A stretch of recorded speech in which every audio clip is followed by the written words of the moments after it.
We're all trying to get a handle on these huge global events, aren't we? To really understand what's going on behind the headlines. Yeah, absolutely. It's easy to get lost in the noise.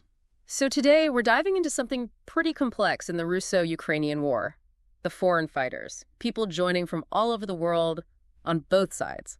It's not entirely new in warfare, but the scale here and the mix of people, it's really something else. Understanding them helps understand the war itself, I think. Totally. And we've gathered quite a bit to work through. There's a Reddit thread, some news pieces from the Washington Examiner, Kiev Independent. Right, and the Wikipedia overview, a legal report looking specifically at Americans. And another Kiev Independent piece on Russia's recruitment. So the plan is to pull out the main threads, who's fighting, why, and, the legal side, especially for Americans. Okay, sounds good.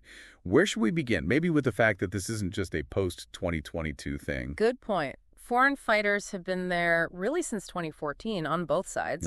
But the numbers definitely shot up after the big invasion in 2022.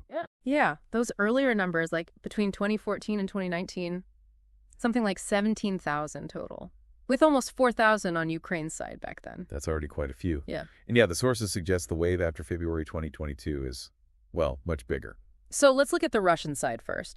Putin apparently welcomed foreign volunteers, right? He did, publicly. Yeah. The reasons people join vary a lot depending on where they're from. Okay, like the post-Soviet countries, what's the draw there?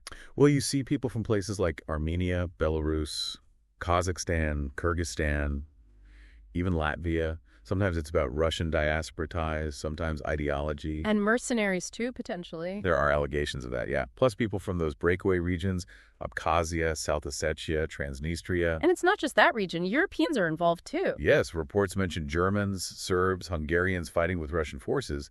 And then there are these really difficult cases like recruitment from Nepal and India. Yeah, I saw those reports, people being promised jobs or education and then finding themselves in a war, that sounds like. It sounds like trafficking, frankly. The Kiev Independent piece talks about a network basically tricking people. They had data, didn't they? Like specific numbers. Yeah, leaked data apparently showed at least 603 Nepalese and 43 Indians processed through just one Moscow center between April 23 and May 24. That's staggering and deadly, too. Tragically, yes. A number of deaths reported, which led Nepal's government to try and stop it. It really raises ethical alarms. Absolutely horrifying. And Russia's reach seems even wider. It appears so. There are suggestions of recruitment from Syria, Libya, the Central African Republic, maybe using the Wagner Group structure. Wow, so drawing from other conflict zones? Potentially. Yeah. And even reports of Syrian Arab army soldiers getting involved. Yeah. Then there were these accounts of Africans in Russia, maybe on work visas or as students. So being forced into it. Yeah, allegedly coerced. Yeah. Fight or get deported. It suggests, maybe not everyone there chose to be there in the same way. It paints a really grim picture of how some people end up in this conflict. But it's not all coercion, right? There are ideological drivers, too. Definitely. On the far left, you have some who see it as an anti-fascist struggle. Yeah. They view the Ukrainian government, well, they call it a fascist state. Right, a very specific political viewpoint. Exactly. Like some Spanish socialists reportedly framing it as repaying Soviet support from history or solidarity after that awful Odessa fire in 2014. And then the other extreme is present as well. Oh, yes. The far right is there, too. White nationalists, neo-Nazis, fascists. What's their rationale? Often it's this idea of fighting against America and the West, seeing Putin as some kind of defender of, traditional white European values. It's just a disturbing mix of extremist views finding common ground there. It really is. And then you have Serbia, which is sort of its own case. What makes Serbia different? There are deep historical links with Russia, this idea of pan-Slavism, religious ties, but also many Serbs fighting are reportedly mercenaries. Interesting. I read about a Serbian Chetnik figure killed there. Yes, someone involved in the Kosovo barricades previously. And interestingly, there have also been reports from Serbs complaining about mistreatment by the Russian military. So the reality on the ground might not match the ideological image. Could be. It shows the complexity. Okay, so that's a broad look at the Russian side. What about Americans fighting for Russia? The numbers seem way smaller than for Ukraine. Much smaller, yeah. Maybe up to 3,000 Americans have volunteered for Ukraine, but only a handful note on the Russian side. But the stories are quite something. Like Michael Gloss, son of a CIA official. Exactly. Michael Gloss, son of a former CIA deputy director for digital innovation, killed fighting for Russia in April 2024. His parents were apparently devastated, shocked. They didn't know he was there. No idea. They knew about his mental health struggles, but not Ukraine. His father called him the ultimate anti-establishment, anti-authority young man. Gives you a sense, maybe? What were people saying online? On Reddit, you saw everything. Communist traitor, hippie, suggestions of rebellion against his family, or that maybe he was just profoundly unwell. Such a tragic situation. Did they say how he died? The Russian death certificate apparently said massive blood loss from artillery. He was supposedly in an assault unit near Bakhmut. And his dream was building a water purifier while wanting Russian citizenship. That's what his father mentioned, yeah. Just a very perplexing, sad story. His obituary just said he died tragically in Eastern Europe. No mention of the war. Just awful. And there's another American, Russell Bentley. Right, Russell Texas Bentley. Former U.S. soldier identified as a communist. He had fought with separatists back in 2014, then went back in 2022. So more openly ideological. Seems that way, yeah. He explicitly said he was going to help the Russian forces. A different profile from Gloss. Definitely. Okay, let's shift gears. A lot of people, especially Americans, wonder about the legality of volunteering. Let's focus on fighting for Ukraine. What does the law say? It's a key question.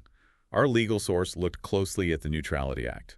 It's old, from 1794, but it's still in the book's 18 U.S. Code, Section 960. And what does it actually forbid? It forbids organizing military expeditions within the U.S. against nations the U.S. is at peace with. The key phrase is, within U.S. jurisdiction.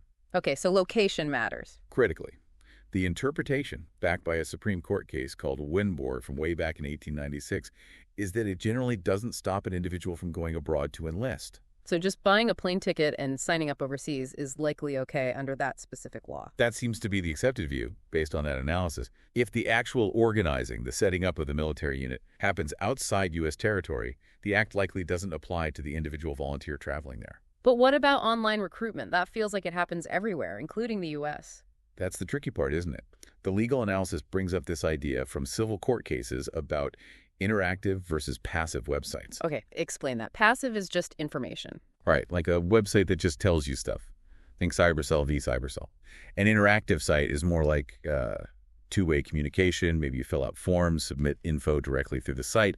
That could be seen as activity within U.S. jurisdiction. So how does Ukraine's official recruitment site, fightforaway.org, fit in? The analysis suggests it's likely passive. It gives info, instructions, tells you where to go, but the actual contract signing, the enlistment, happens in Ukraine. So accessing that site from the U.S. probably isn't seen as organizing within the U.S. That's the argument presented, yeah. Right. Though the analysis adds a note of caution. Other sites, if they were more interactive, might cross that line. Makes sense. Anything else legally relevant, like losing citizenship? Good question. The Expatriation Act is sometimes mentioned. You can potentially lose U.S. citizenship for serving in a foreign military, but There's a catch. big one. It generally requires serving as an officer or serving in a military that's at war with the U.S., and crucially doing so with the specific intent to give up your U.S. nationality. And none of that applies here. Right. The U.S. isn't at war with Ukraine. Ukraine isn't a state sponsor of terror. And most volunteers probably don't intend to renounce their U.S. citizenship.